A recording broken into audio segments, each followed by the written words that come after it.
Bismillahirrahmanirrahim. Assalamualaikum warahmatullahi wabarakatuh.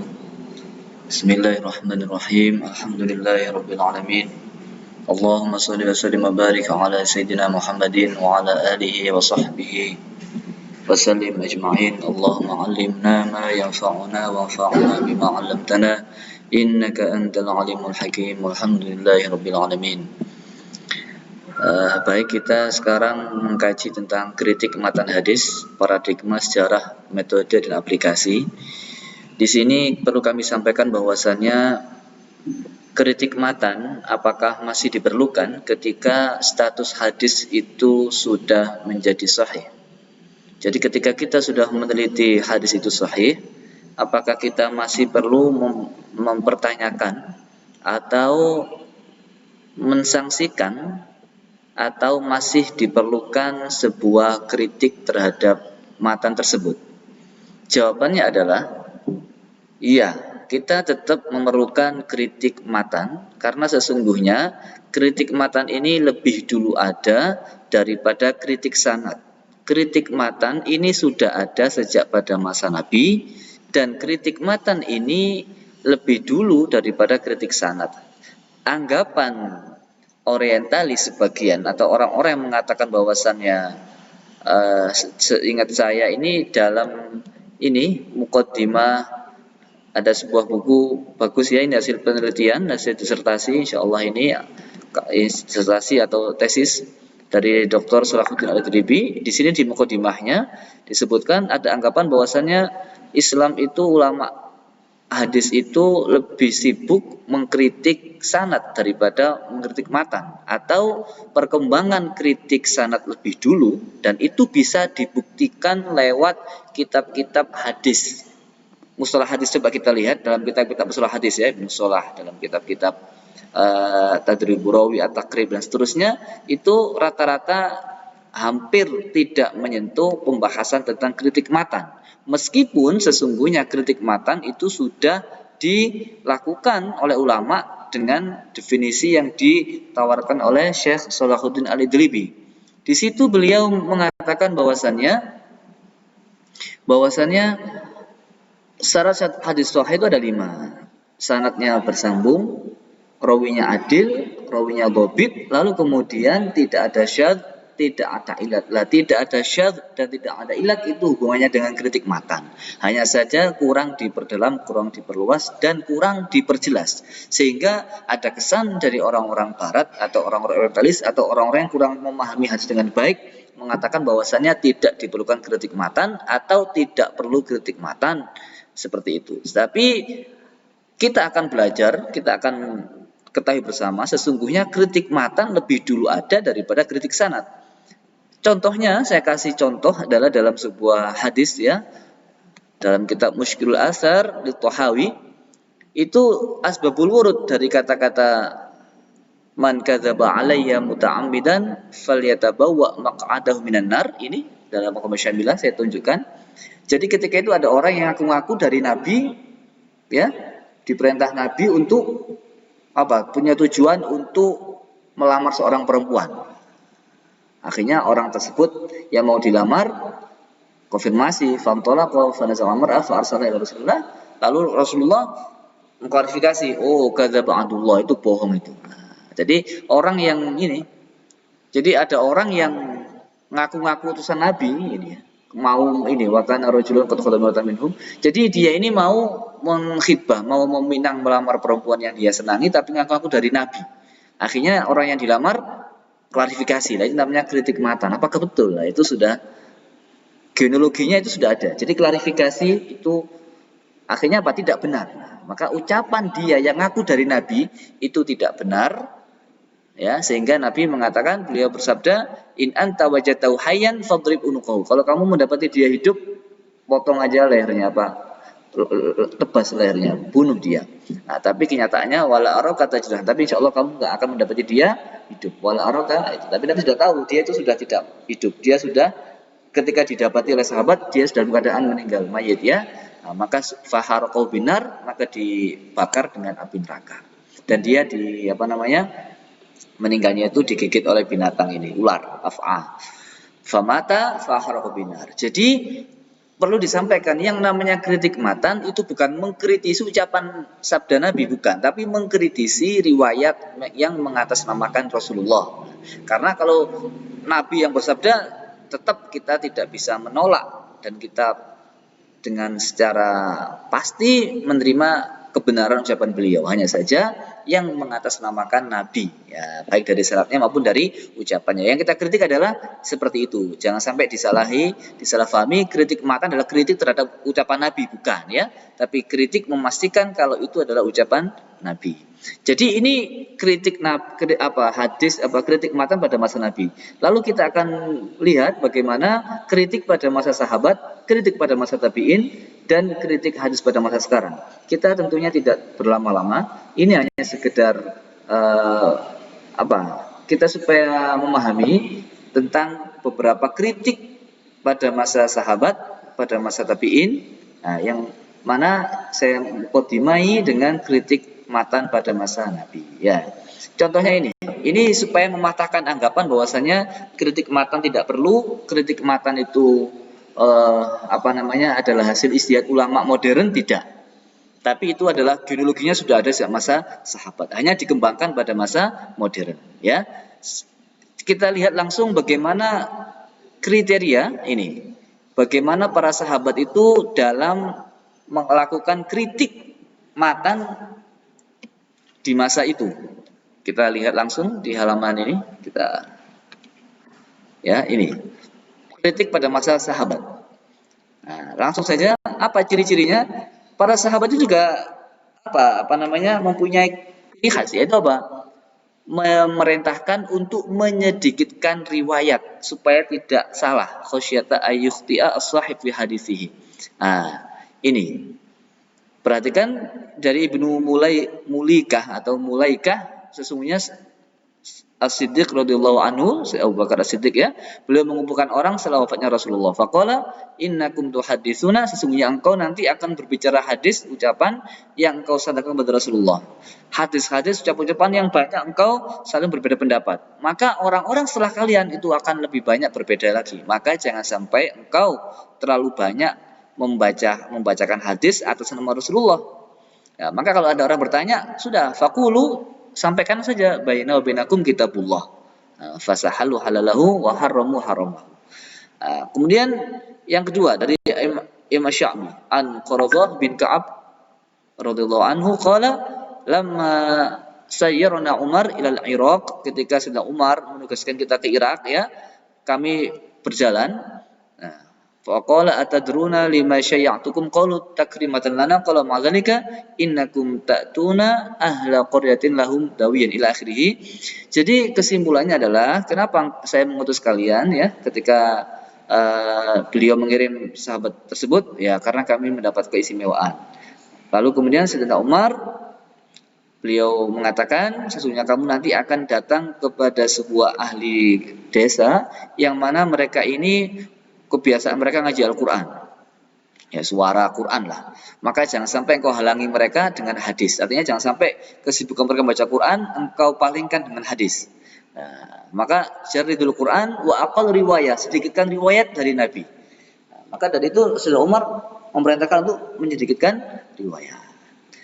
Ketika falamma qadima Quradah tadi, ketika Quradah datang di sebuah kampung tadi, mereka mengucapkan, mereka bertanya dan mereka ngomong, hadisna, tolonglah kami diberikan hadis dari Nabi.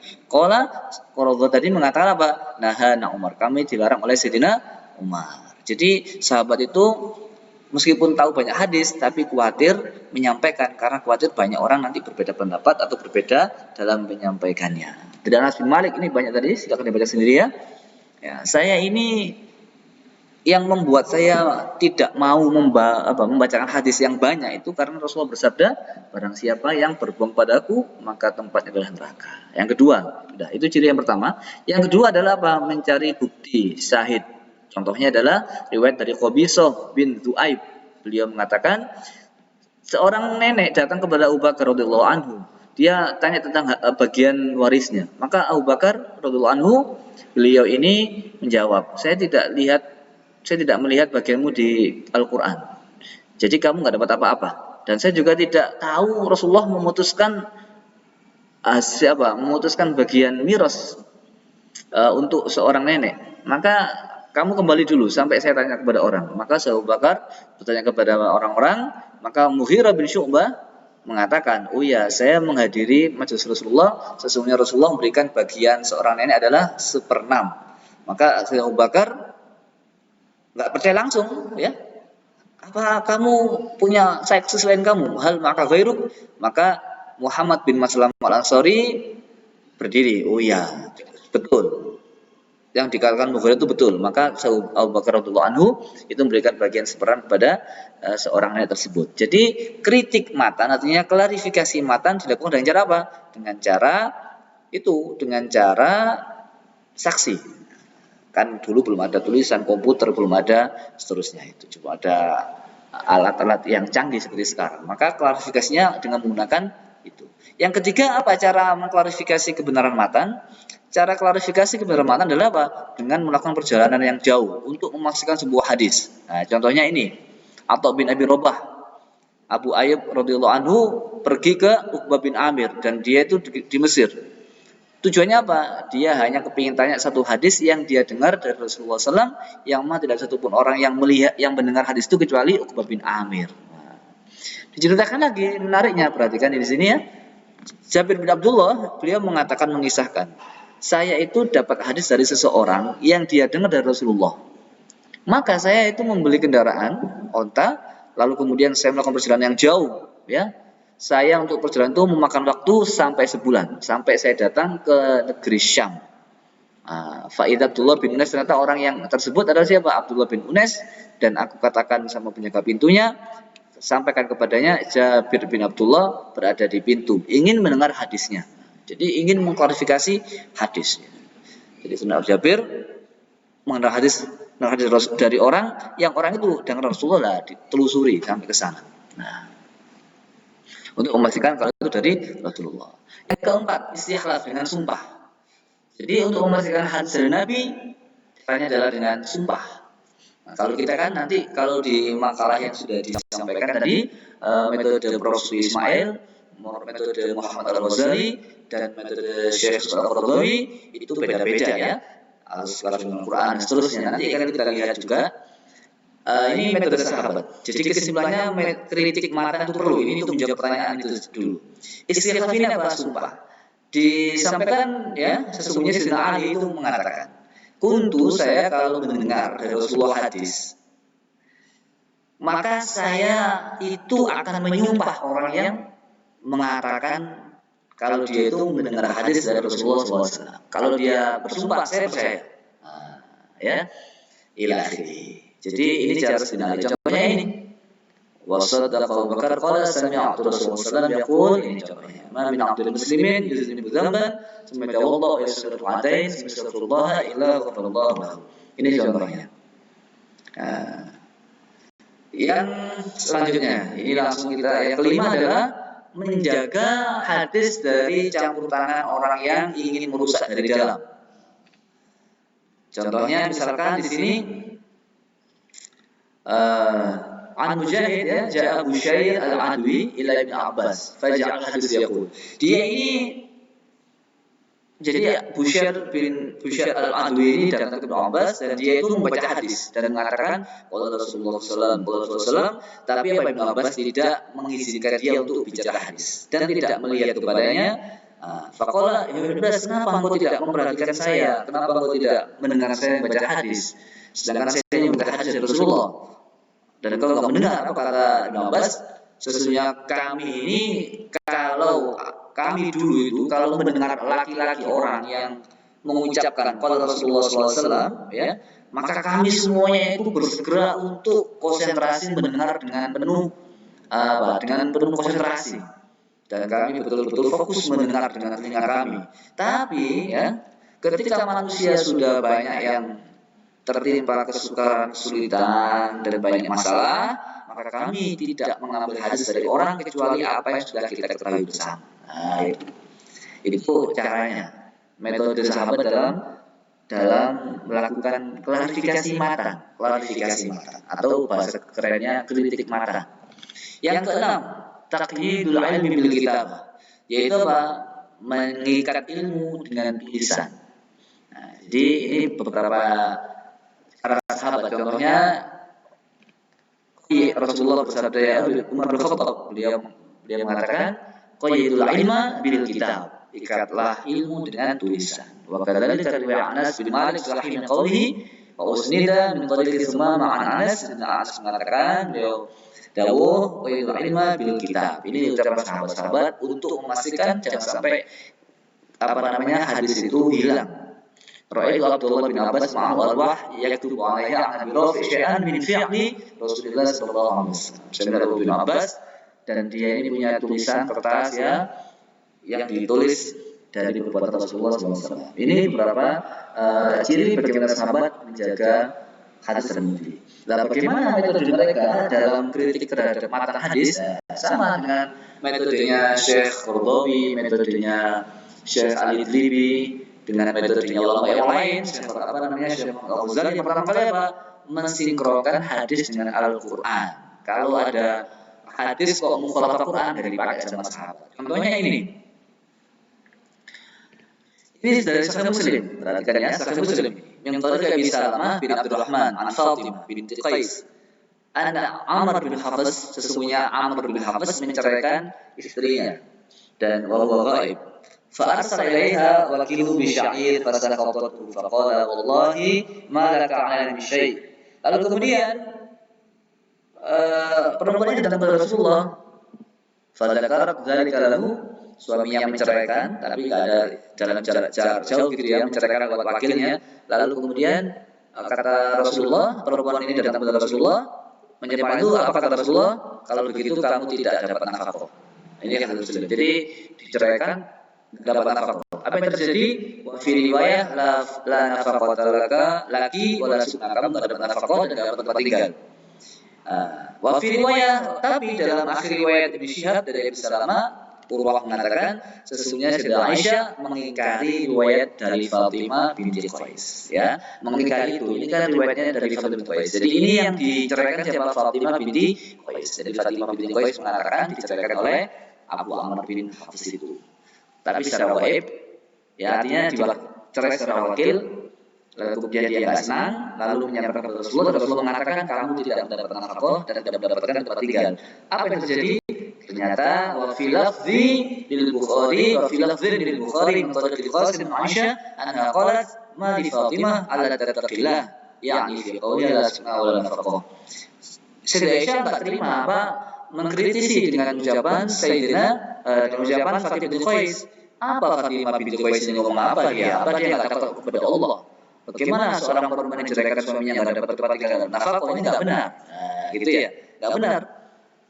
Dalam sebuah riwayat dari Urwah, abad Aisyah Sayyidah Aisyah mencela ini. Fatimah ini bagaimana? Inna Fatimah kana fi makan wahsh.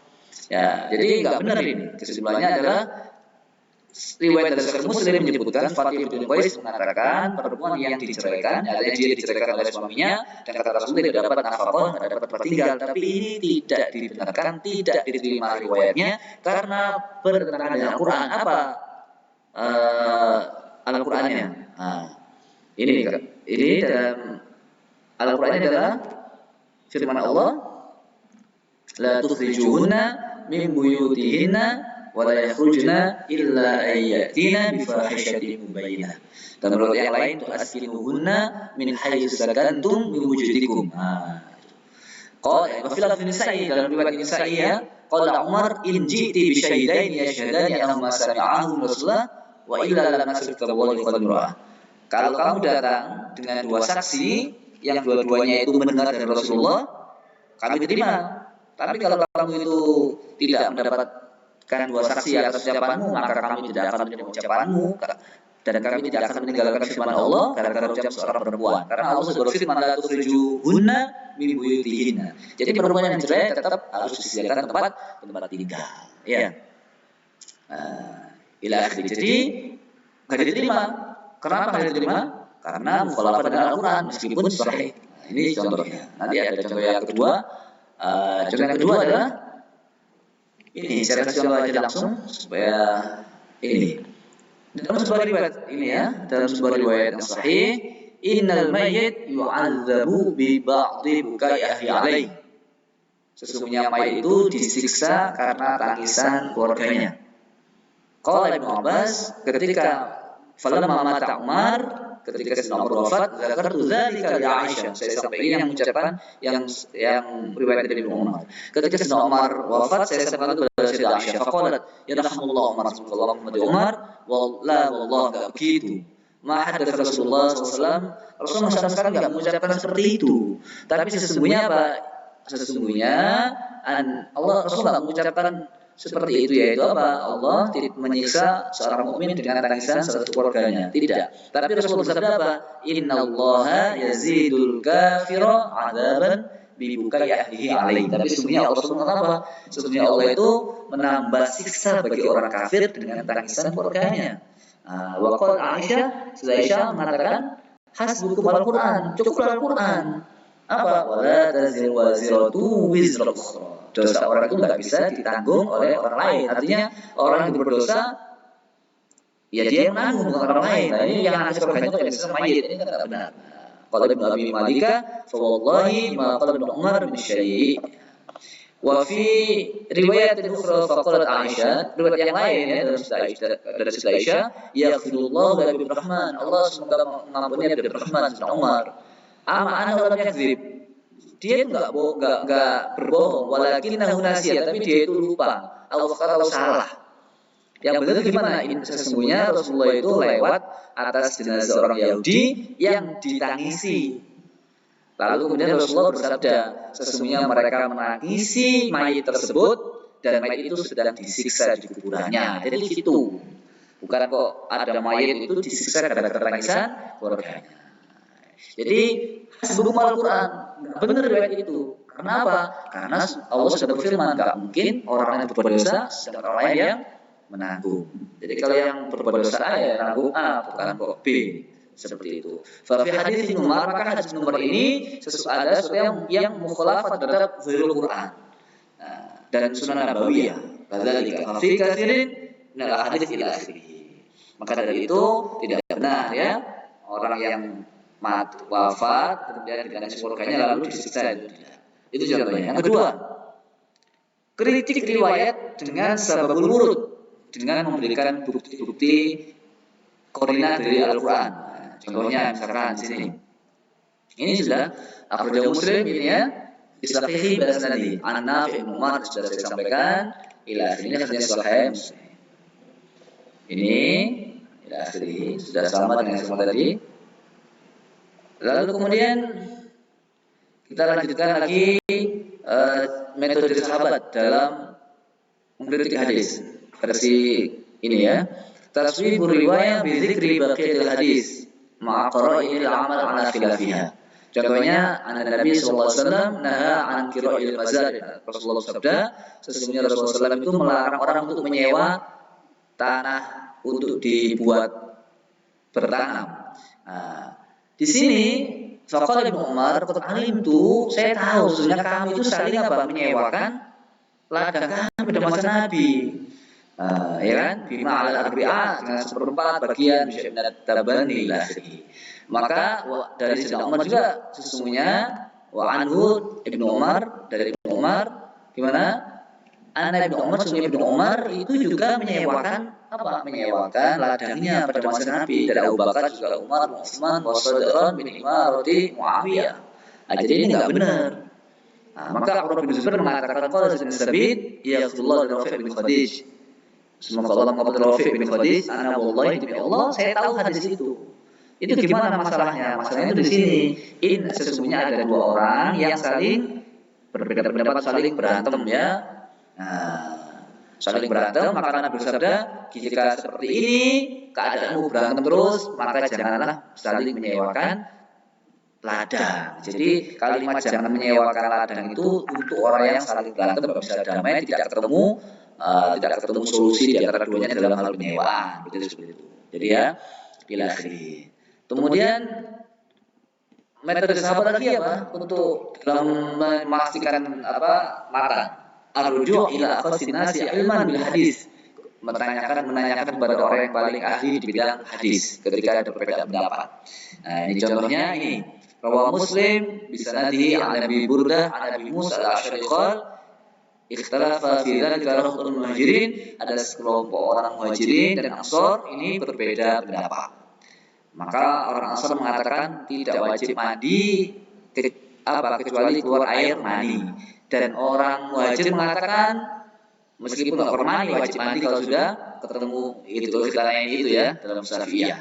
Qala Abu Musa mana mafa'ana asyrikum bidzalik, saya okelah setuju. Lalu kemudian saya berdiri dan meminta izin kepada Aisyah, dan saya diizini fakultulah, dan saya bilang kepada Aisyah, ya ummah, wahai ummah, bagaimana ini saya tanya sesuatu ini, bagaimana? Nah, saya malu, saya usah malu apa tanyakan tentang tadi. Faqala fa'amid ghusl qalat ala khabir saqatat. Qala sallam, akhirnya Aisyah mencantumkan di sini, idza jalasa baina syu'abiyah, jika laki-laki duduk di antara empat cabangnya perempuan yang empat dalam masalah khitan, jika laki dan perempuan itu bertemu maka wajib ghusl. Maka Aisyah mengatakan wajib ghusl. Wa inda masulat ummul mukminin an al-masah khufain ahadat ila man huwa a'lamu minha bidzalik. Ketika Aisyah ditanyakan tentang masalah basuh khuf ya, muzah, maka Aisyah menanyakan kepada orang lebih ahli, yaitu Sayyidina Ali bin Abi Thalib ila akhirih. Selanjutnya an-nazar fil jam'i baina riwayat al-mukhtalifah lil waqi' al-wahidah. Metode selanjutnya apa? Melihat dengan apa? Dengan mengumpulkan banyak riwayat berbeda-beda dalam satu kejadian. Contohnya ini. Contohnya misalkan di sini Rawi Ahmad wal Hakim, Ahmad dan Hakim beliau meriwayatkan yang tariq Ibnu Ishaq qala had ila akhirih qultu li Abdullah bin Abbas, ya Abdul Abbas, saya heran perbedaan para sahabat Rasulullah ini tentang masalah ihlali Rasulullah SAW hina aujab.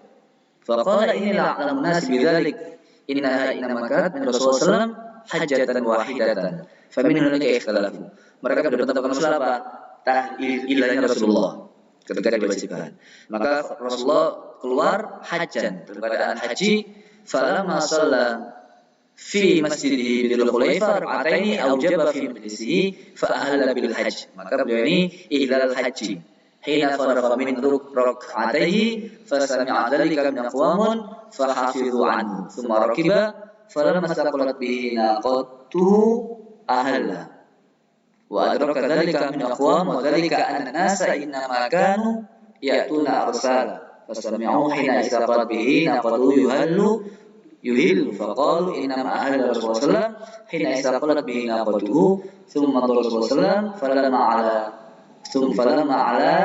syarfil bayda ahla wa adraka dzalika min aqwam faqalu innama ahalla Rasulullah hina ala syarfil bayda wa ayyullah laqad awjaba fi musallahu wa ahalla hina istaqalat bihi naqatuhu wa ahalla hina ala syarfil bayda.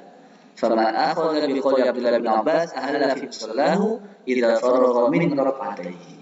Jadi kesimpulannya adalah kapan Rasul itu mulai niat mulai ihlal itu, kalau bahasa kita ini memulai haji atau umroh gitu ya, mulai pakai baju ihram.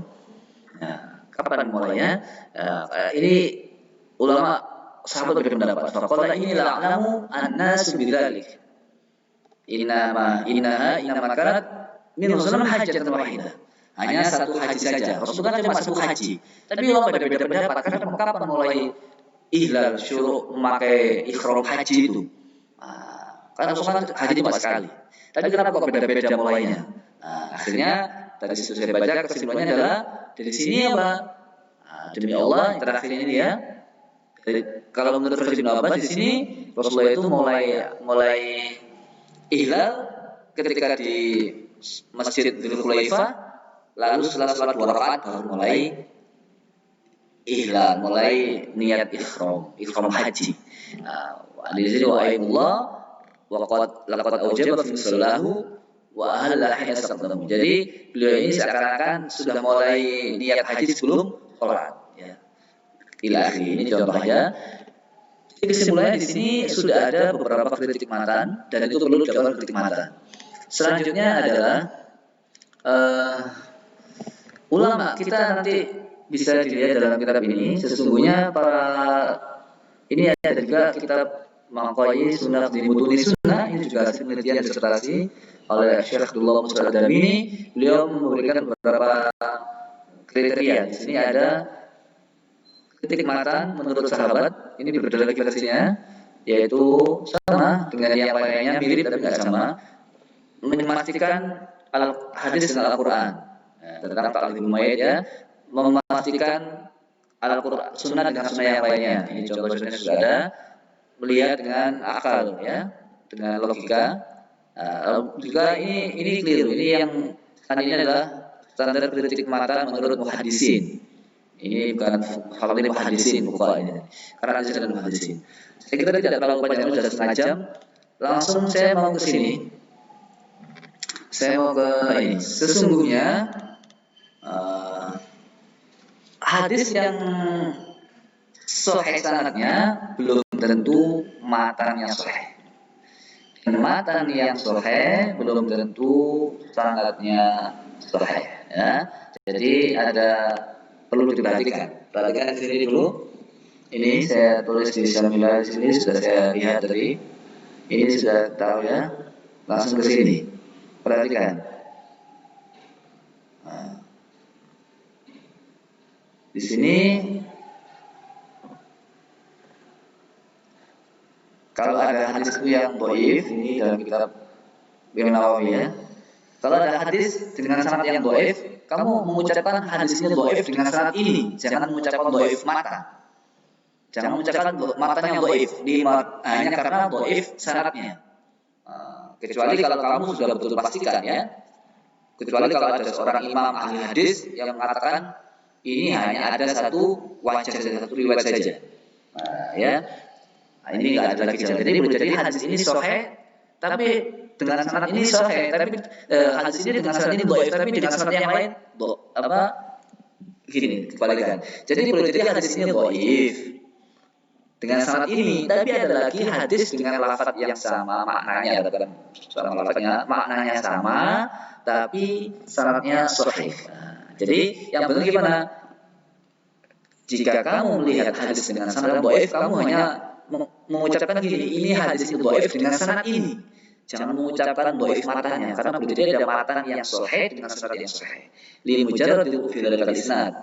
Ya, kecuali ada imam yang memastikan seperti itu kan itu. Au annahu hadisun dhaifun ila akhirih. Ini kesimpulannya. Selanjutnya saya ke sini. Jadi rawi itu ketika rawi itu adalah rawi itu ketika siko belum tentu semua hadisnya diterima. Dan ketika rawi itu dhaif belum tentu hadisnya ditolak semuanya. Ini contohnya. Sekarang saya baca di sini. Ini dalam kitab ini tadi. Naqdu matnil hadis ya. Naqdu matnil hadis dan muhaddisin. Contohnya begini. Jika kita tahu sesungguhnya lam yaslim minal khata' wal ghalat. Jadi begini. Rawi yang siko atau rawi yang dobit itu bukan berarti rawi yang tidak pernah salah, tapi rawi yang sedikit salahnya. Nah ini ya, perhatikan. Ini saya lihat di sini. Ad-dhabtu al-mushtarak, dobit yang disyaratkan adalah tidak banyak salah. Bukan berarti tidak salah sama sekali, karena orang yang banyak salahnya dalam hadisnya itu ya parah, tidak bisa diterima meskipun dia adil. Gitu.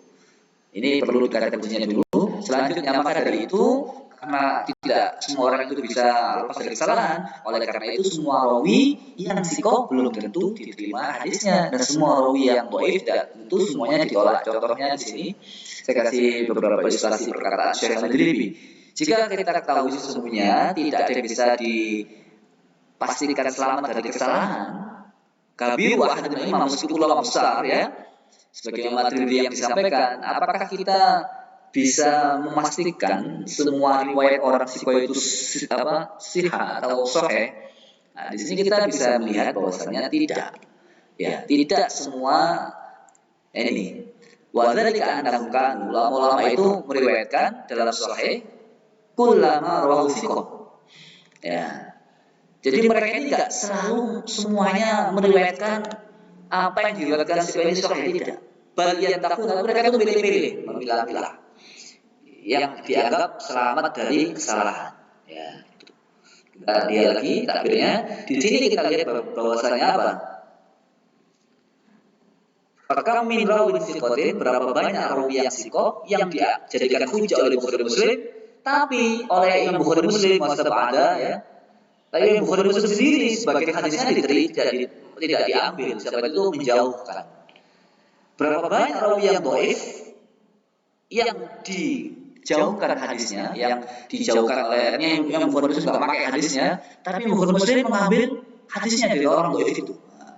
Karena apa kok diambil? Karena yang diambil ini yang nggak salah, yang tidak ghalat, yang tidak ada kesalahan di situ. Ya, sekali lagi, rawi yang sikoh, berapa banyak rawi yang sikoh dia jadi hujah Bukhari Muslim, ya, tapi hadisnya tidak diambil. Dan berapa banyak rawi yang dhaif yang tidak diambil hadisnya oleh Bukhari Muslim, tapi sebagai hadisnya diambil dari rawi yang dhaif tadi. Karena yang diambil itu yang tidak salah. Nah, itu ya. Ini perlu diketahui. Jadi belum tentu rawi yang sikoh itu mesti benar semuanya, tidak. Ya, nanti akan kita tunjukkan beberapa bukti. Wa in kana sikoh wal adil al-dhabit ay asalim min kasratil ghalat. Ya, kalau memang rawi yang adil dhabit itu adalah orang yang selamat dari banyak kesalahan, maka perlu adanya kritik terhadap riwayat orang yang sikoh dari segi matanya. Gitu. Karena ada yang salah. Wa yu'tul hadis ar-rasul fi alam ila akhirih. Kita lanjutkan lagi contoh ulama yang dianggap sikoh tapi tidak diambil hadisnya. Ini contohnya. Wa min amsalati tawsiq ahad ulama al-jarh wa ta'dil.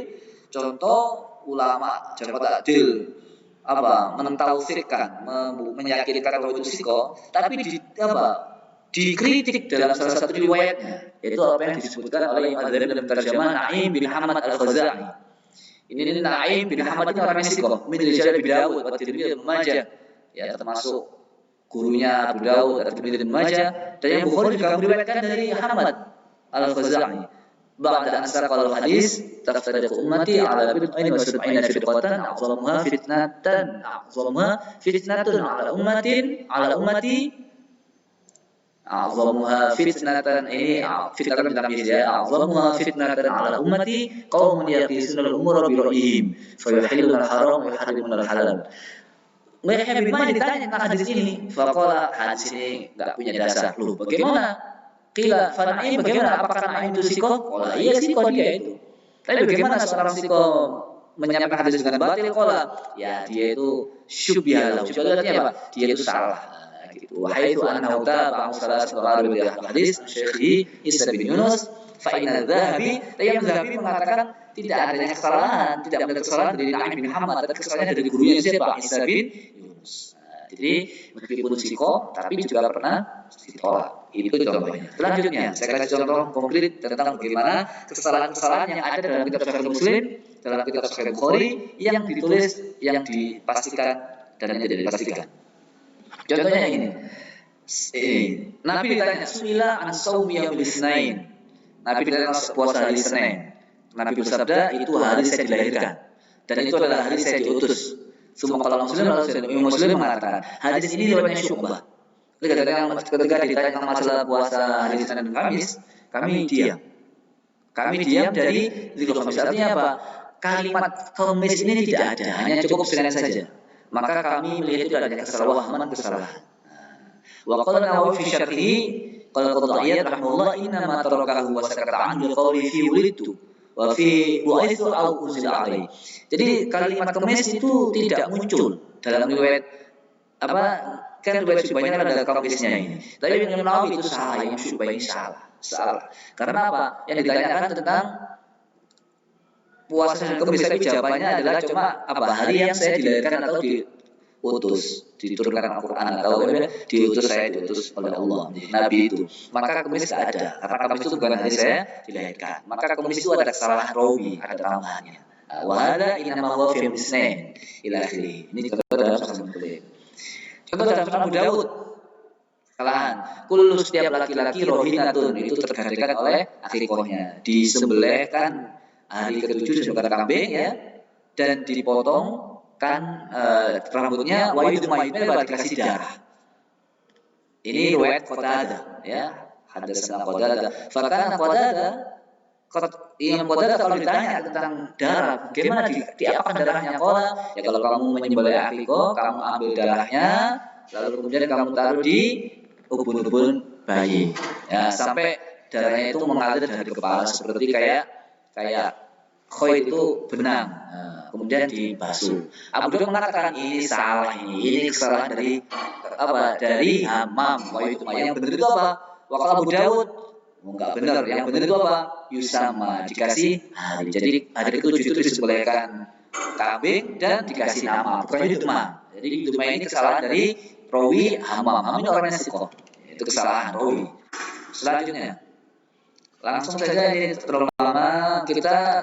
Nah ini ada kesalahan yang tidak ditulis dalam Sahih Bukhari. Perhatikan.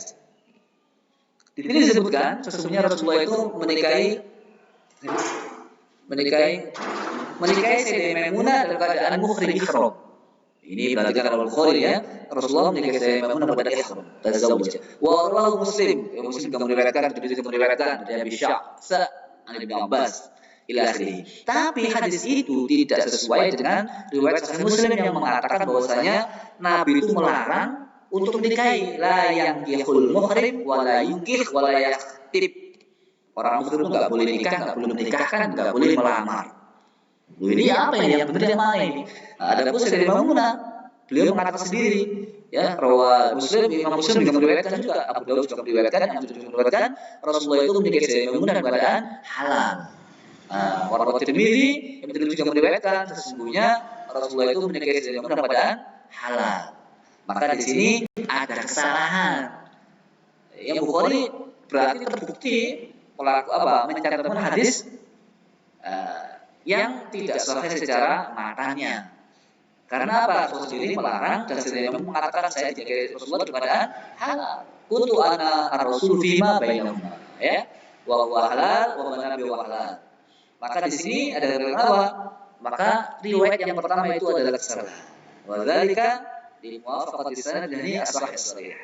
Karena ulama pun tidak ada mengatakan dibolehkan menikahi perempuan pada ihram. Satu ulama ada yang berkata seperti itu. Waqat sarah Sa'id bin Musayyab ada yang mengatakan seperti itu ya. Itu apa? Itu ada kesalahan. Sebagaimana diriwayatkan oleh Imam Abu Daud. Jadi Imam sahabat Sa'id bin Musayyab itu mengatakan Wahim bin Abbas mengatakan kesalahan. Dalam hadis tentang pernikahan Sayyidah Maimunah yang mana beliau sedang bernikah. Jadi kesalahan. Ini tentang masalah kritik matan. Jadi perlu adanya kritik matan. Saya harap nanti insya Allah akan saya share kitab-kitab ini. Ini juga ada lagi kesalahan yang Bukhari dalam masalah hadis ini. Nanti dibaca sendiri. Kalau tidak paham, saya dengan senang hati itu untuk menjelaskan ulang. Kalau ada kitab yang saya share ada yang tidak paham ya. 1, 2 tabir, ingin tahu akan saya sampaikan. Ini contoh aja. Ini ada contoh lagi yang dalam kitab Sahih Bukhari dan seterusnya ada banyak. Tapi tidak saya sampaikan mengingat waktu tidak terlalu supaya tidak terlalu lama. Ini hanya untuk mengingatkan, memastikan kalau sesungguhnya kritik mata itu diperlukan dan terjadi kasusnya. Terus kemudian ada pertanyaan bagaimana metode yang tepat untuk saat ini. Semua metode kritik matan, baik yang disampaikan oleh Prof. Ismail, oleh Syekh Muhammad Al-Ghazali, Syekh Al-Dhabi, dan ulama yang lainnya, termasuk juga dalam kitab ini, Naqdul Maqayis dalam kitab ini, Maqayisu, Naqdul Sunnah, ini semuanya saling melengkapi. Dan bagaimana menyikapi hadis yang sekarang ini berada di masyarakat? Maka menyikapinya adalah dengan cara kita harus berhati-hati, tidak gampang menerima hadis begitu saja. Harus kita cek dulu validitas sanadnya. Kalau sudah sahih, baru kita lihat matanya, bagaimana pemahaman matan. Karena pemahaman matan itu sangat menentukan sekali tingkah pola kita. Yang menentukan sekali itu sebenarnya pemahaman matan ya. Meskipun sanadnya itu sudah sahih, tapi kalau matanya ini disalahpahami, ini juga akan menjadi problematika, ya. Seperti tentang hadis isbal dan seterusnya. Saya kira itu untuk materi kali ini, ya. Saya kira demikian tentang materi kritik matan hadis. Semoga bermanfaat. Assalamualaikum warahmatullahi wabarakatuh.